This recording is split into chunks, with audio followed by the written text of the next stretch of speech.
যিকোনো বিষয়ৰ ওপৰত কথা ক'বলৈ লওঁতে তাত ব্যক্তিগত জীৱনৰ যি অভিজ্ঞতা তাৰ প্ৰভাৱ পৰিব সেয়া স্বাভাৱিক।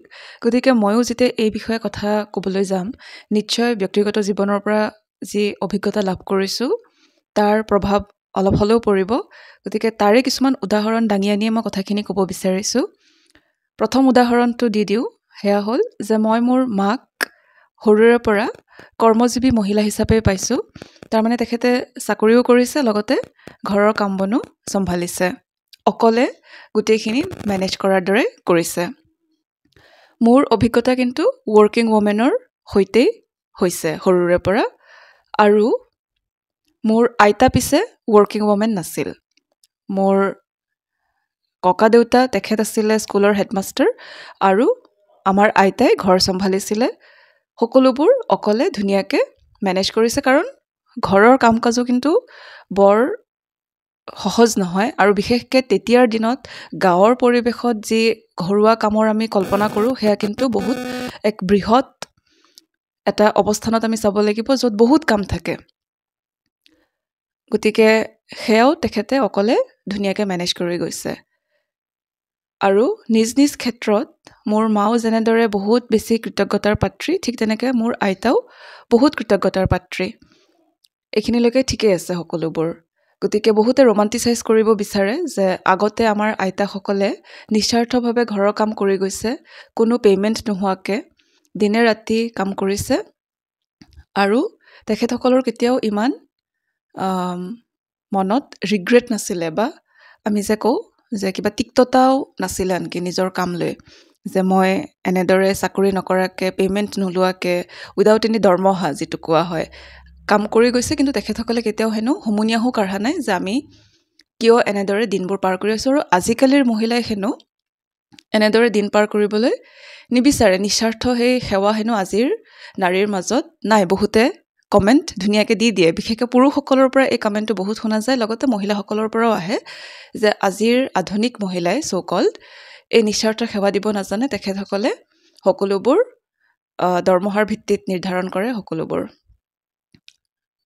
কিন্তু কথা হ'ল কাম বহুত কৰিছে, we can always acknowledge that. সেয়া বহুত বেছি ধন্যবাদৰ পাত্ৰী তেখেতসকল। সেয়া আমি কেতিয়াও আওকাণ কৰিব নোৱাৰোঁ যে কিমান দেহে কেহে খাটি তেওঁলোকে সংসাৰ চলাই গৈছিলে। আৰু চাকৰিজীৱী মহিলাইও কিন্তু সমান কষ্টই কৰি আছে, পাৰিলে তাতোকৈ বেছি কষ্টও কৰি আছে, কিয়নো তেখেতসকলক ঘৰুৱা কামৰ পৰা কোনেও মুক্তি দিয়া নাই, বা নিজেও মুক্ত হ'ব বিচৰাও নাই বহুতে। কাৰণ তেওঁলোকৰ মাইণ্ডছেটে এনেকুৱা যে আমি ঘৰৰ সমস্ত কাম বন কৰি ল'ৰা ছোৱালীৰ সমস্ত টেক কেয়াৰ কৰিহে আমি চাকৰিলৈ যাব পাৰোঁ, আনকি চাকৰিৰ পৰা ঘূৰি অহাৰ পিছতো আমি সকলোবোৰ কাম ৰাতিলৈকে মেনেজ কৰিহে বিচনালৈ যাব পাৰিম।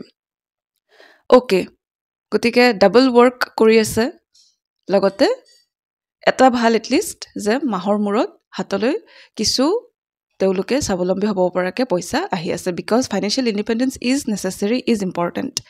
এতিয়া এই যে ৰোমাণ্টিচাইজ কৰা ছেকশ্যনটো, যে আগৰ দিনত মহিলাসকলে এনেদৰে নিস্বাৰ্থভাৱে সেৱা আগবঢ়াইছিল, তেওঁলোকে কেতিয়াও হুমুনিয়াহো কঢ়া নাছিলে। কথাষাৰ কিমান দূৰ সত্য? এতিয়া মই যদি মোৰ অভিজ্ঞতাৰ পৰা আকৌ টানিবলৈ যাওঁ কথাষাৰ, মোৰ আইতাই কিন্তু মাজে সময়ে নোকোৱাকৈ নাথাকে কিছুমান কথা, যে যদি মই স্কুলীয়া জীৱনতে তেখেতৰ হাইস্কুলত উঠোঁতেই বিয়া হৈ গৈছিলে, তেতিয়াৰ দিনৰ সেয়াই আছিলে নিয়ম, মেক্সিমাম ক্ষেত্ৰতে তেনেকেই হৈছিলে। চ' মই যদি হাইস্কুলৰ দেওনাটো অন্তত পাৰ কৰিব পাৰিলোঁ হয়, অন্তত মেট্ৰিক পাছ কৰিব পাৰিলোঁ হয়, কাৰণ তেতিয়া চাকৰি পোৱাটো অলপ উজু আছিলে আজিৰ তুলনাত, যে মেট্ৰিকটো পাছ কৰিব পাৰিলে হয়তো মই চাকৰি এটা কৰিব পাৰিলোঁ হয়।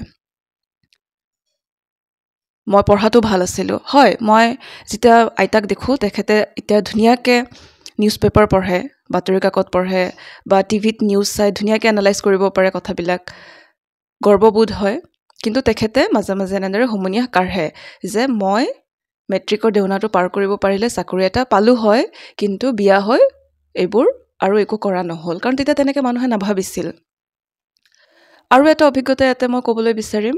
প্ৰায়ে আগতে আমাৰ ঘৰলৈ ফুৰিব অহা যিসকল আণ্টি, মই আত্মীয় বুলি কৈ থকা নাই, প্ৰতিবেশী আণ্টি কওক, আমাৰ এই অঞ্চলৰো বহুতো মই আমাৰ যিসকল মানে মাৰ লগৰ আহিছে ফুৰিবলৈ, যিসকলে চাকৰি কৰা নাই, কেতিয়াও চাকৰিত জইন কৰা নাই বিভিন্ন কাৰণত, সেয়া স্বেচ্ছাই হওক বা ঘৰুৱা চাপৰ ফলতে হওক কেতিয়াও চাকৰিত জইন কৰা নাই। তেখেতসকলে কিন্তু প্ৰায়ে হুমুনিয়াহ কাঢ়িছে যে ব্যস্ততা আপোনাৰো আমাৰো, মানে ব্যস্ততাৰ কথা যেতিয়াই উঠে, হয় মহিলাসকলৰ জীৱনটোৱে ব্যস্ততাৰ, বিশেষকৈ মাকসকলৰতো ক'বই নালাগে, নিজৰ বাবে সময় নাথাকেই।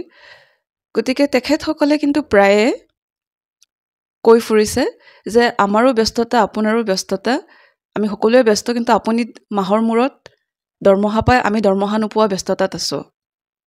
খুব আফচোচৰ সুৰত তেওঁলোকে কথাখিনি কয়, প্ৰায়ে শুনো। বা তেখেতসকলৰ যিসকল জা আছে বা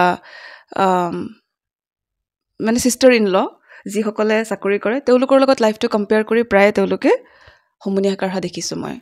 গতিকে যে ৰোমাণ্টিচাইজ কৰে বহুতে কনভিনিয়েঞ্চৰ নিজৰ ষ্টেণ্ড পইণ্টৰ পৰা, যে নিস্বাৰ্থ সেৱা আগবঢ়াই গৈছে অকণো দুখ নকৰাকৈ, সেয়া কিমান দূৰ সঁচা আচলতে?